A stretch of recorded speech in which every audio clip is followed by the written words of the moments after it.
जय संतोषी माँ। भक्तों, आज 18 जुलाई 2025 दिन शुक्रवार। आप सभी भक्तजनों को ढेर सारी शुभकामनाएं। भक्तों, आज हम आपको इस वीडियो में शुक्रवार व्रत कथा अर्थात संतोषी माता की व्रत कथा सुनाने वाले हैं। तो आपसे अनुरोध है कि इस कथा को संपूर्ण देखिएगा, साथ ही वीडियो को लाइक शेयर अवश्य कीजिएगा। आपका बहुत धन्यवाद होगा। माता रानी आपके भंडारे भरे, आपके घर सुख सौभाग्य प्रदान करे। प्रत्येक व्यक्ति को माता की कथा अवश्य सुननी चाहिए, क्योंकि शुक्रवार व्रत करने पर, शुक्रवार व्रत की कथा सुनने मात्र से ही समस्त जीवन के पापों का नाश हो जाता है। ऐसे में माता की कथा सुनने से और भी परम सुख प्राप्त होता है। तो भक्तों, आइए सुनते हैं परम आनंदमयी कथा। एक बुढ़िया थी, उसके 7 बेटे थे। 6 कमाने वाले थे, जबकि एक बहुत निकम्मा था।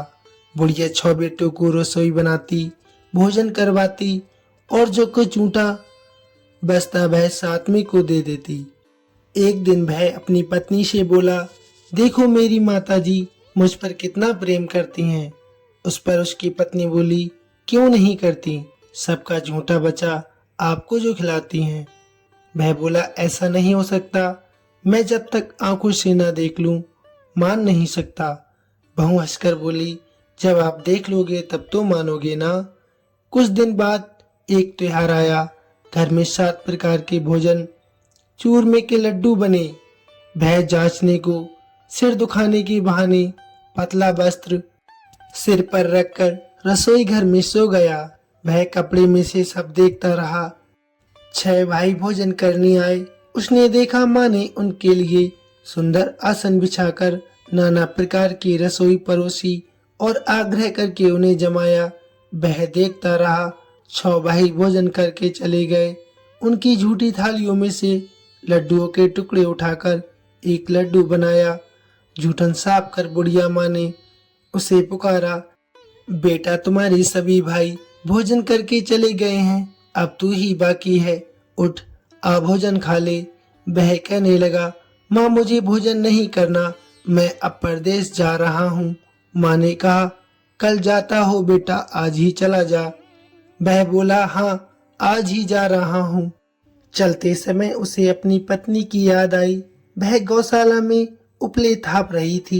वहां जाकर वह उससे बोला, हम जा में परदेश आवेंगे कुछ काल, तुम रहियो संतोष से धर्म अपनो पाल।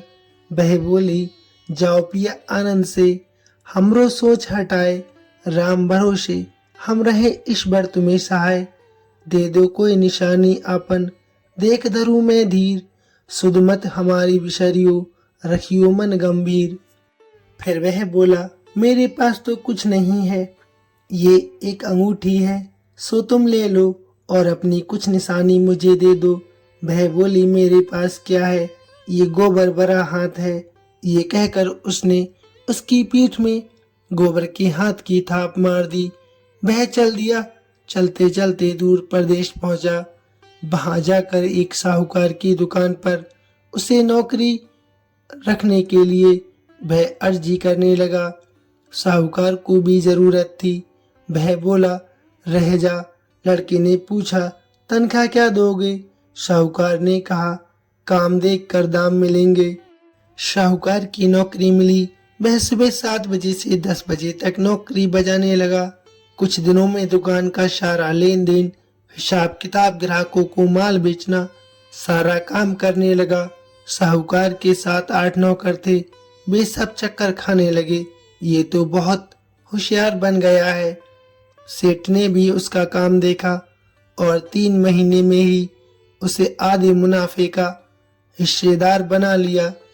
वह कुछ वर्ष में एक नामी सेठ बन गया और मालिक सारा कारोबार उस पर छोड़कर चला गया। पति की अनुपस्थिति में सास ने बहू पर बहुत अत्याचार किए। इधर उसकी पत्नी को सास ससुर दुख देने लगे। सारी गृहस्थी का काम करवाकर उसे लकड़ी लेने जंगल में भेज दे। इसी बीच घर के आटे में से जो भूसी निकलती उसकी रोटी बनाकर रख दी जाती और फूटे नारियल के छिकले में उसे पानी दे दिया जाता। एक दिन वह लकड़ी लेने जा रही थी। रास्ते में बहुत सी स्त्रियां संतोषी माता का व्रत करती दिखाई दी। वह वहां खड़ी होकर कथा सुनने लगी और पूछने लगी, बहनों, तुम किस देवी देवता का व्रत करती हो और उसके करने से क्या फल मिलता है? यदि तुम इस व्रत का विधान मुझे समझा कर कहोगी तो मैं तुम्हारा बहुत बड़ा एहसान मानूंगी। तब उनमें से एक स्त्री बोली, सुनो बहन, ये संतोषी माता का व्रत है। इसके करने से गरीबी बदुख आदि नाश हो जाता है और जो कुछ मन में अधूरी कामना होती है वह भी माता की कृपा से संपूर्ण हो जाती है। तब उसने पूछा, हे बहन, इस व्रत की विधि क्या है? वह भक्तिनी स्त्री बोली, 1.25 आने का गुड़ चना लेना, इच्छा हो तो 5.25 आने का लेना या 1.25 रुपए का, आप अपनी सहूलियत के अनुसार ले लेना। बिना परेशानी और श्रद्धा व प्रेम से भी जितना बन सके आप सबाया ही लेना। प्रत्येक शुक्रवार को निराहार रहकर कथा सुनना, इसके बीच क्रम न टूटे, लगातार नियम पालन करना। सुनने वाला कोई न मिले तो घी का दीपक जलाकर उसके आगे जल के पात्र के सामने रखकर कथा कहना। जब ये कार्य सिद्ध न हो, नियम का पालन करना और कार्य सिद्ध हो जाने पर व्रत का उद्यापन अवश्य करना। यदि किसी के ग्रह खोटे भी हो तो माता 1 वर्ष भर में कार्य सिद्ध अवश्य करती हैं। फल सिद्ध होने पर उद्यापन करना चाहिए, बीच में नहीं। उद्यापन में 2.5 सेर आटे का खाजा तथा इसी परिमाण से खीर तथा चने का साग करना। 8 लड़कों को भोजन करवाना। जहाँ तक मिले देवर जेठ भाई बंधु के हो, ना मिले तो रिश्तेदारों और पास पड़ोसियों के बुलाना। उन्हें भोजन करवाकर यथाशक्ति दक्षिणा देना। माता का नियम पूरा करना। उस दिन घर में कोई खटाई न खाना। ये सुन बुढ़िया के लड़के की बहू चल दी। रास्ते में लकड़ी के बोझ को बेच दिया और उन पैसों से गुड़ चना ले माता के व्रत की तैयारी करने आगे चली और सामने मंदिर देखकर पूछने लगी, ये मंदिर किसका है? सब कहने लगे, संतोषी माता जी का मंदिर है। ये सुनकर माता के मंदिर में जाकर चरणों में वह लौटने लगी। दीन होकर विनती करने लगी, हे माता, मैं निपट अज्ञानी हूँ, व्रत के कुछ नियम नहीं जानती हूँ, मैं बहुत दुखी हूँ। हे माता, हे जगत जननी, मेरा दुख दूर करें, मैं आपकी शरण में हूँ। माता को दया आई। एक ही शुक्रवार बीता था कि दूसरे शुक्रवार को उसके पति का पत्र आया और तीसरे शुक्रवार को उसका भेजा हुआ पैसा भी आ पहुंचा।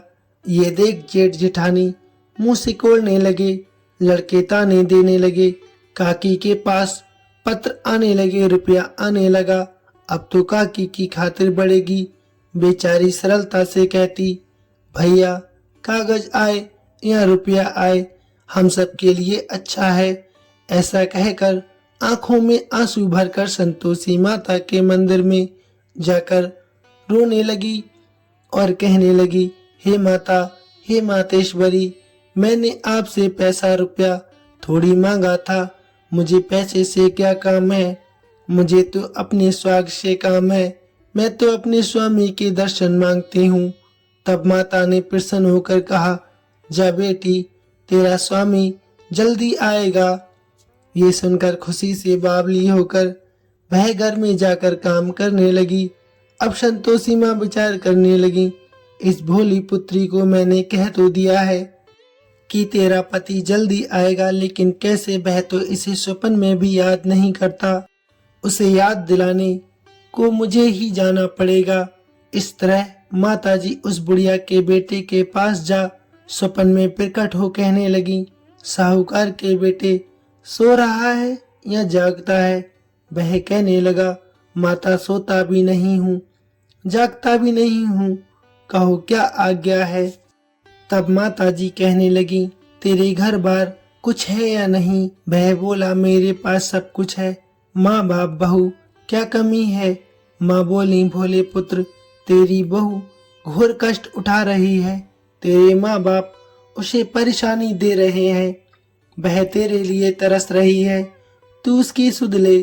वह बोला, हाँ माता जी, ये तो मालूम है मुझे, परंतु जाऊं तो जाऊं कैसे, परदेश की बात है, लेन देन का कोई हिसाब नहीं, कोई जाने का रास्ता नहीं आता, कैसे चला जाऊं।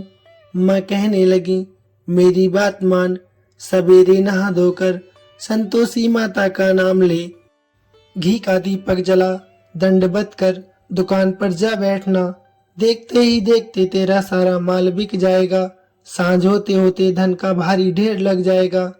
अब बूढ़ी की बात मानकर वह नहा धोकर संतोषी माता को दंडवत घी का दीपक जला दुकान पर जा बैठा। थोड़ी देर में देने वाले रुपया लाने लगे, लेने वाले हिसाब लेने लगे। कोठे में भरे सारे सामान खरीदार नगद दाम में सौदा करने लगे। शाम तक धन का भारी ढेर लग गया। मन में माता का नाम लेकर, चमत्कार देखकर प्रसन्न होकर घर जाने के लिए गहने, कपड़े, वस्त्र आदि खरीदने लगा। यहाँ काम से निपट तुरंत वह घर को रवाना हो गया। उधर उसकी पत्नी जंगल में लकड़ी लेने जाती है। लौटते वक्त माता जी के मंदिर में विश्राम करती है। वह तो उसके प्रतिदिन रुकने का जो स्थान ठहरा। धूल उड़ती देख वह माता जी से पूछती है, हे माता, ये धूल कैसी उड़ रही है। तब माता जी कहती हैं, हे पुत्री, तेरा पति आ रहा है, अब तू ऐसा कर, लकड़ियों के 3 बोझ बना ले, एक नदी किनारे रख और दूसरा मेरे मंदिर पर, तीसरा अपने सिर पर। तेरे पति को लकड़ियों का गट्ठर देखकर मोह पैदा होगा, वह वहां रुकेगा, नाश्ता पानी खाकर माँ से मिलने जाएगा। तब तू लकड़ियों का बोझ उठाकर जाना और चौक में गट्ठर डालकर जोर से आवाज लगाना, लो सासू जी, लकड़ियों का गट्ठर लो, भूसी की रोटी दो, नारियल के खेपड़े में मुझे पानी दो, आज कौन मेहमान आया है।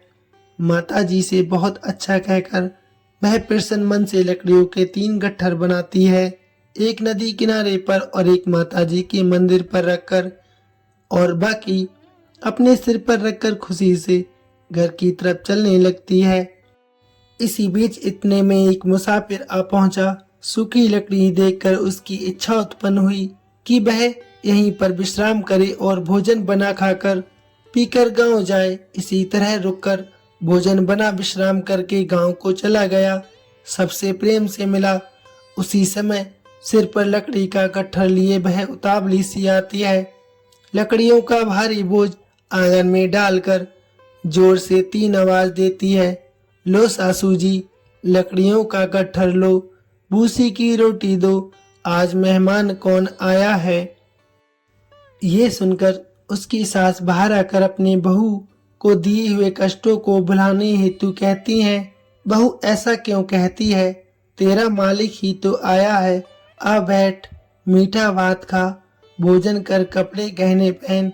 उसकी आवाज सुन उसका पति बाहर आता है। अंगूठी देख व्याकुल हो जाता है। माँ से पूछता है, माता ये कौन है। माँ बोलती हैं, बेटा ये तेरी बहू है, जब से तू गया है तब से सारे गांव में भटकती फिरती है, घर का काम काज कुछ करती नहीं, 4 पहर आकर खा जाती है। वह बोला, ठीक है माँ, मैंने इसे भी देखा है और तुम्हें भी, अब दूसरे घर की ताली मुझे दो, मैं उसमें जाकर रहूंगा। माँ बोली, ठीक है बेटा, जैसी तेरी मर्जी। तब वह दूसरे मकान की तीसरी मंजिल का कमरा खोलकर सारा सामान जमा कर वहां पर रहने लगा। एक दिन में राजा के महल जैसा ठाट बाट उसने बना लिया। अब क्या था, बहू सुख भोगने लगी। इतने में शुक्रवार आ गया। तब उसकी पत्नी ने अपने पति से कहा, मुझे संतोषी माता का व्रत का उद्यापन करना है। पति बोला, खुशी से कर लो। वह उद्यापन की तैयारी करने लगी। जिठानी के लड़कों को भोजन के लिए कहने गई। उन्होंने मंजूर किया, परंतु पीछे से जिठानी ने अपने बच्चों को सिखाया, देखो बच्चों, भोजन के समय खटाई मांगना, जिससे उसका उद्यापन पूरा ना हो सके। लड़के जीमने आए, खीर खाना पेट भर कर खाया, परंतु बाद में खाते ही कहने लगे, हमें खटाई दे दो, खीर खाना हमको भाता नहीं, देखकर अरुचि होती है। वह कहने लगी, भाई, खटाई किसी को नहीं दी जाएगी, ये संतोषी माता का प्रसाद है। लड़के उठ खड़े हुए, बोले, हमें पैसा लाओ। बोली बहू कुछ नहीं जानती, सोने पैसे दे दिए। लड़के उसी समय हट करके इमली खटाई लेकर खाने लगे। ये देखकर बहू पर माताजी ने कोप किया। राजा के दूत उसके पति को पकड़कर ले गए। जेठ जिठानी मनमाने वचन कहने लगे, लूट लूट कर धन इकट्ठा कर लिया था, अब सब मालूम पड़ जाएगा जब जेल की मार खाएगा। बहू से ये कटु वचन सहन नहीं हुए, वह रोती हुई माताजी के मंदिर में गई। कहने लगी, हे माता, तुमने ये क्या किया, हंसाकर अब हमको क्यों रुलाने लगी। माताजी बोली, बेटी, तूने उद्यापन करके मेरा व्रत भंग किया है। वह कहने लगी, माता, मैंने कुछ अपराध नहीं किया, मैंने तो लड़कों को भूल से पैसे दे दिए थे, मुझे क्षमा कर दो, मैं तुम्हारा फिर से उद्यापन करूंगी। माता बोली, अब भूल मत करना। वह कहने लगी, अब नहीं होगी, अब बतलाओ वे कैसे आवेंगे। माँ बोली, जा पुत्री, तेरा पति तुझे रास्ते में आता मिलेगा। वह निकली, राह में पति आता मिला। वह पूछने लगी, कहाँ गए थे। वह कहने लगा, इतना धन जो कमाया है उसका टैक्स राजा ने मांगा था, वह भरने गया था। वह प्रसन्न होकर बोली, भला हुआ, अब घर चलो। कुछ दिन बाद फिर शुक्रवार आया। वह बोली, मुझे फिर से माता का उद्यापन करना है। पति ने कहा, ठीक है, करो। बहू फिर जेठ के लड़कों को भोजन के लिए कहने गई। जेठानी ने तो एक दो बातें सुनाई, सब लड़कों को सिखाने लगी, तुम सब लोग पहले ही खटाई मांगना। लड़के भोजन से पहले कहने लगे, हमें खीर नहीं खानी, हमारा जी बिगड़ता है, कुछ खटाई खाने को भी देना। वह बोली, खटाई किसी को नहीं मिलेगी, आना है तो आओ। ब्राह्मण के लड़के लाकर उसने भोजन करवाया। यथाशक्ति दक्षिणा की जगह एक एक फल उन्हें दिया। संतोषी माता प्रसन्न हुई। माता की कृपा होते ही 9वें मास उसको चंद्रमा के समान सुंदर पुत्र प्राप्त हुआ। पुत्र को पाकर प्रतिदिन माताजी के मंदिर जाने लगी। माँ ने सोचा, ये रोज आती है, आज क्यों ना मैं इसके घर चलूं। ये विचार कर माता ने भयानक रूप बनाया। गुड़ चने से सना मुख, ऊपर सूंड के समान होठ, उस पर मक्खियां भिन बना रही थीं। दहलीज पर पांव रखते ही उसकी सास चिल्लाई, देखो रे, कोई चुड़ैल डाकिन चली आ रही है, लड़कों इसे भगाओ, नहीं तो किसी को खा जाएगी। लड़के भागने लगे, चिल्लाकर खिड़की बंद करने लगे। बहू रोशनदान में से देख रही थी। प्रसन्नता से पगली बन चिल्लाने लगी, आज मेरी माताजी मेरे घर आई हैं। वह बच्चे को दूध पीने से हटाती है। इतने में सास का क्रोध फूट पड़ा। वह बोली, क्या उतावली हुई है, बच्चे को पटक दिया। इतने में माँ के प्रताप से लड़के ही लड़के नजर आने लगे। वह बोली, माँ, मैं जिनका व्रत करती हूँ ये वही संतोषी माता है। सबने माता जी के चरण पकड़ लिए और विनती करने कहने लगे, हे माता, हम मूर्ख हैं, हम अज्ञानी हैं, तुम्हारे व्रत की विधि हम नहीं जानते। व्रत भंग कर हमने बहुत बड़ा अपराध किया है। जग माता, आप हमारा अपराध क्षमा करो। इस प्रकार माता उनकी कटु भावना को सुनकर बहुत प्रसन्न हुई। बहू को जैसा माता ने फल दिया वैसा माता ने सबको दे दिया। जो कथा सुने या सुनावे उसका मनोरथ पूर्ण हो। प्रेम पूर्वक बोलिए संतोषी माता की जय। दोस्तों, वीडियो कैसी लगी प्लीज कमेंट में अवश्य बताइए, साथ ही लाइक शेयर अवश्य करना। संपूर्ण वीडियो देखने के लिए आपका बहुत बहुत धन्यवाद।